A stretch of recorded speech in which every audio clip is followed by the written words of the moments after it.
Welcome, friends, to this special breaking news edition of our economic update. Tonight's headline is not coming from the floor of the New York Stock Exchange, not from the Federal Reserve's press conference, and certainly not from the triumphant speeches of Donald Trump bragging about the greatest economy ever. No, our headline is glowing in red and yellow from a drive-through menu. What if I told you that the real pulse of the American economy is not the Dow Jones, but the line or the absence of a line at your local McDonald's? And what if that pulse right now is sending a dire warning that Wall Street, Washington, and yes, Trump and his cheerleaders are determined to ignore? Think about what McDonald's is. It is not just a hamburger joint. It is the mass market baseline, the cheapest hot meal many workers could once count on. It's not Tiffany's. It's not Tesla. It's the floor. So when the floor cracks, when even the floor is suddenly too expensive, you don't need a PhD in economics to know something is deeply wrong. You just need a wallet, an empty stomach, and a receipt that makes your jaw drop. On paper, McDonald's still looks fine. Executives boast about same-store sales rising a few percent here, a few percent there. That's the part Donald Trump would love. The headline number, the simple graph he could point to and say, see, tremendous, we're doing great. But let me tell you, those numbers are not proof of strength. They're proof of stress. Because when you scratch the surface, you discover that sales are not up because millions of people are happily buying more burgers. Sales are up because prices are up. The average bill is larger, not because the fries got tastier, but because the corporation is squeezing more dollars out of fewer and poorer customers. You see, this is where the illusion ends and the K-shaped reality begins. Management at McDonald's quietly admitted something devastating. Their customer base has split. It's not one unified mass of the American consumer anymore, if it ever was. It is now two Americas. On the lower arm of the K are the traditional fast food customers, workers earning under about $45,000 a year. For decades, they were the backbone of the business. They came often, they bought simple meals, and they did so because it was cheap, predictable, and fast. That group's traffic has fallen off a cliff. Not a bad month, not a seasonal dip, a grinding 2-year collapse. They are not choosing to eat healthier. They are being priced out of the very bottom rung of the eating out ladder. On the upper arm of the K, something very different is happening. Higher income customers are showing up more often. Have they discovered a sudden love for Big Macs? Of course not. They are trading down. People who used to stop at a nicer, fast casual place are now settling for McDonald's because their budgets are tight. The relatively comfortable are sliding down one rung while the poor are kicked off the ladder entirely. That's not a recovery. That's triage. And here is the bitter irony. McDonald's, that old symbol of American sameness, the idea that rich or poor, East Coast or Midwest, you could all stand in the same line and buy the same burger, has become a mirror of American inequality. The company is trying to serve two different worlds at once. For the struggling worker, it throws out a $5 value meal like a life preserver, hoping to lure back the very people it helped to push away with higher prices. For the nervous upper middle class, it experiments with crafted drinks and fancy add-ons to imitate Starbucks. One brand, two Americas, and a marketing department trying to stitch the split back together. This is not just a story about hamburgers. It is a story about what happens when an entire economic model is built on squeezing workers' wages while inflating the prices of everything they need. It is a story about decades of policy tax cuts for the wealthy, deregulation for corporations, indifference to unions celebrated, by politicians like Donald Trump as pro-business, while the actual customers at the bottom quietly disappear from the market. The empire doesn't fall in one dramatic crash. It erodes at the edges. It fades, not with a bang, but with a whisper coming from a half-empty drive-through lane on a Thursday night. Let's pick up exactly where we left off, at the drive-through window, where the real state of the American economy is quietly, relentlessly revealing itself. Because once you understand what's happening at McDonald's, you start to see the same fracture everywhere. It's not an isolated crack. It's a widening fault line running through every corner of consumer life. And if McDonald's is the first warning siren, then Wendy's, Coca-Cola, Chipotle, Cadbury, and the entire retail sector are the full alarm bell, loud, shrill, and impossible to ignore unless, of course, if you're a politician whose job depends on pretending everything is fine, let's start with Wendy's. When a corporation announces closures, there's a tendency to shrug. Stores open, stores close. That's business. But this isn't routine. Wendy's is shuttering hundreds of U.S. locations right after shutting 250 last year. This is not consolidation. This is contraction, the corporate version of pulling your hand back from a hot stove. And the company's reasoning should make every economist who still insists the consumer is strong choke on their coffee. Low-income customers are disappearing. Franchisees are buckling. Traffic is weak. Revenue is slipping. Net income is falling. If McDonald's was the first tremor, Wendy's is the aftershock telling you the quake is spreading. Here's the part that should make you sit up. Analysts compared Wendy's stock performance today to its performance right before the 2007-2008 crash. And the curves match like a ghost from the past. Before the Great Recession fully erupted, fast food giants showed the same signs: early stress, traffic declines, defensive closures. It was the consumer telling anyone who would listen, we are running out of money, and now, once again, they are shouting it. But it doesn't end with burgers. Chipotle, the supposed winner of the premium fast casual sector, is waving the same red flag. Customers are pulling back. Cadbury is noticing less candy bought. Coca-Cola, the cheapest indulgence on earth, is watching volume weaken. That's the key word, volume, not revenue, because revenue can be manipulated with price hikes. Volume cannot. When people stop buying, it's not because of preference, it's because of pressure. And that pressure is now crushing consumer staples, the very category that is supposed to be recession-proof. Think about that. People are cutting back on shampoo, cleaning supplies, canned goods, the essentials that households buy no matter what. Out of the 37 major consumer staples stocks recently tracked, 32 were in the red. Only one was up more than a measly 1%. This is not rotation. This is retreat.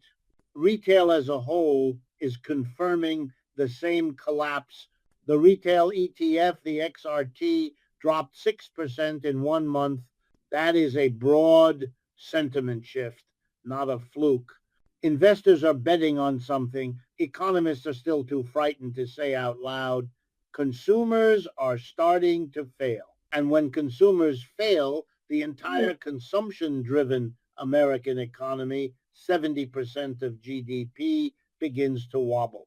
Of course, the media offers its favorite distraction: GLP-1 drugs, Ozempic, Mounjaro. Maybe people are just eating less. Convenient, isn't it? Blame weight loss drugs. Instead of admitting millions can't afford a burger, blame appetite, not insolvency. Blame biology, not policy.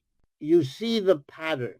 Because facing the truth means asking hard questions about wages, prices, corporate profiteering, interest rates, and the debt-soaked architecture of modern American capitalism.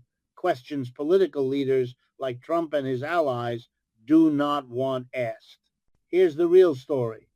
Americans aren't eating less. They're spending less because they're broke, because their wages didn't keep up, because prices exploded, because their rent jumped, because their credit cards are maxed out, and because the post-pandemic life rafts, stimulus checks, loan pauses, eviction moratoriums have all been pulled away, leaving millions treading water in a rising sea of costs. And in that rising sea, McDonald's isn't just a restaurant, it's a measuring stick. Wendy's isn't just a competitor, it's confirmation. Coca-Cola isn't just a beverage, it's a pressure gauge. These companies are reporting live from the front lines of the American household, and their message is unanimous. The consumer is weakening and fast. Now we move into the part of the story that politicians hate the most, the widening gulf between the America they describe in speeches and the America people actually live in. Because if the fast food sector is screaming that consumers are cracking, then the political class is whispering the opposite. They're telling you everything is strong, everything is robust, everything is on track. They offer you slogans, not solutions, vibes, not vision.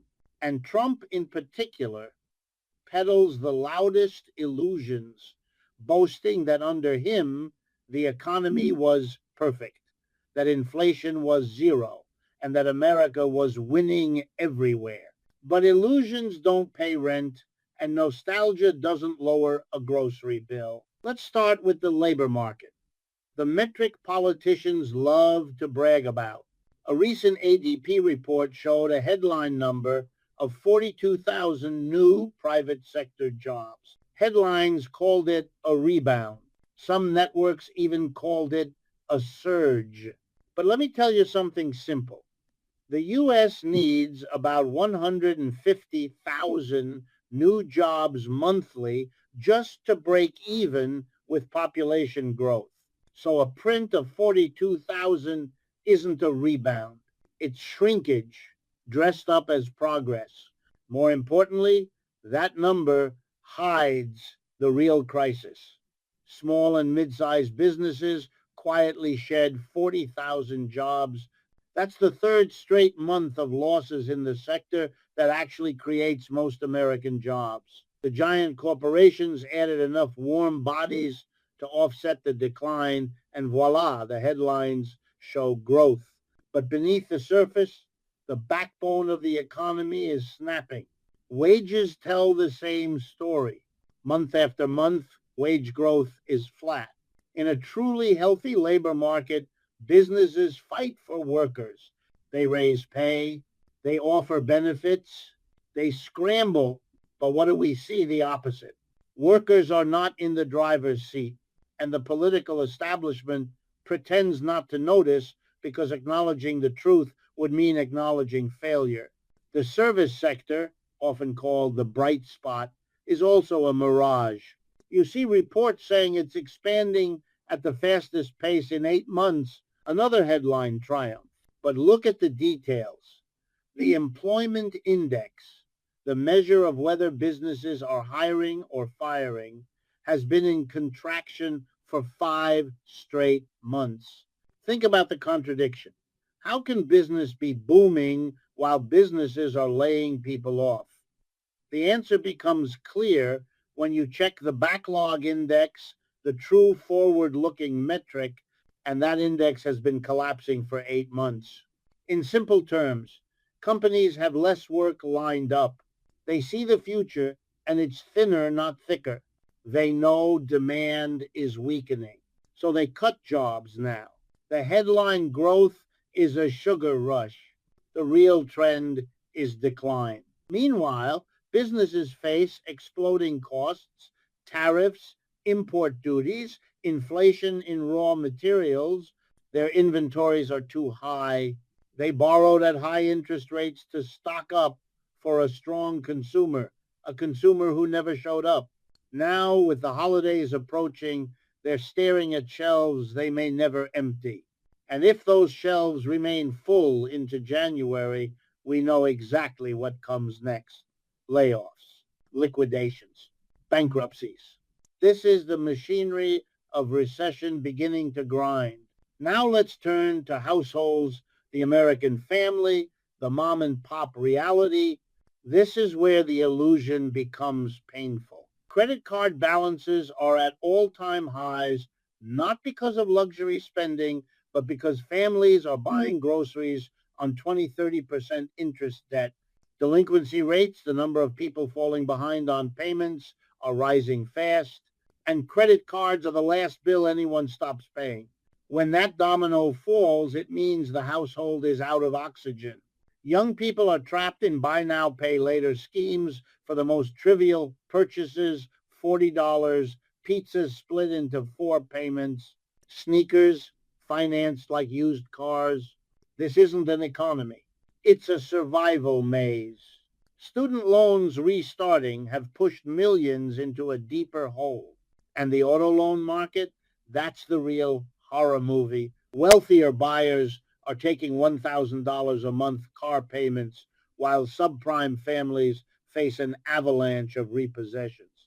When a family loses a car, they often lose a job. When they lose a job, they fall behind on everything else. These are not individual failures. They are systemic outcomes. And then comes the housing crisis. Mortgage rates sky high, prices unyielding. And what does the political class propose? A 50-year mortgage, not more supply, not wage growth, not structural reform. No, just a longer chain to tie around a family's ankle. A 50-year mortgage is not a solution. It is a sentence, a life sentence passed from parent to child. This is the quiet cruelty of the moment, a political narrative that tells you the economy is thriving while millions edge closer to collapse. The lived experience contradicts the headlines. The receipts contradict the speeches. And the fast food data, the most honest data we have, shows an economy on the brink. Now we arrive at the heart of the matter, the part of the story where all the fragments we've explored snap together into a single, unavoidable truth. Because when you strip away the corporate earnings calls, the political speeches, the rosy headlines, and the wishful thinking, you're left with a simple, brutal core. The crisis flashing from every fast food menu board is not about hamburgers. It is about debt, decades of it, layered, compounded, and weaponized against the very people an economy is supposed to serve. And the most revealing part is that this crisis isn't sudden. It isn't surprising. It didn't fall from the sky. It was engineered. Let me tell you why the prices at McDonald's feel shocking, why a breakfast sandwich that once cost pocket change now costs nearly $10. It's not because the sandwich got better. It's because the dollar got weaker.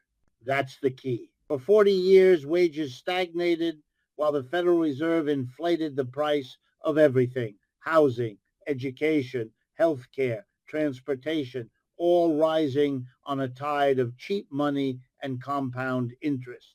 Meanwhile, Trump and the political class kept feeding the same story: tax cuts, deregulation, corporate freedom, trickle-down magic, but nothing trickled down except debt.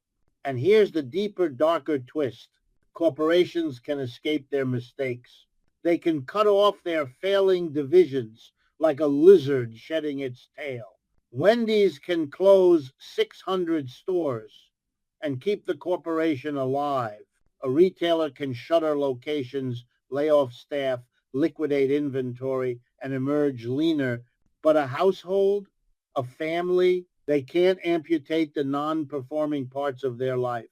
They can't close their housing division. They can't liquidate their car division. They can't default on their food division. They are trapped inside the very liabilities corporations can walk away from. This is the structural inequality baked into our system, and it is no accident.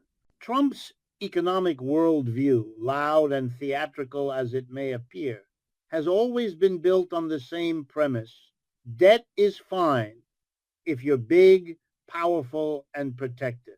He even bragged about it proudly, calling himself the king of debt.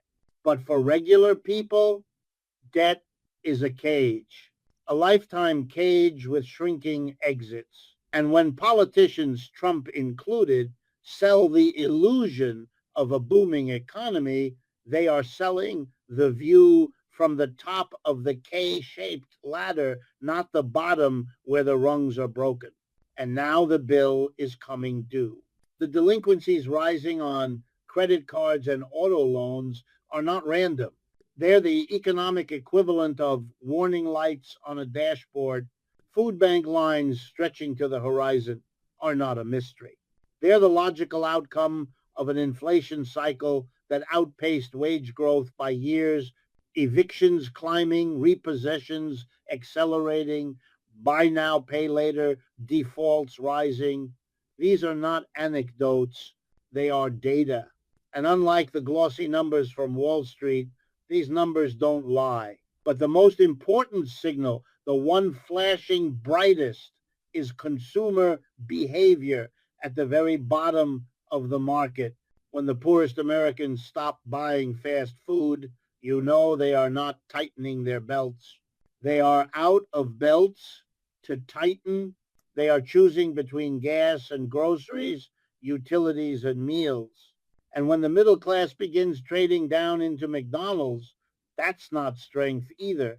That is the middle class sliding downward, rung by rung, pretending nothing's wrong because admitting it feels like giving up.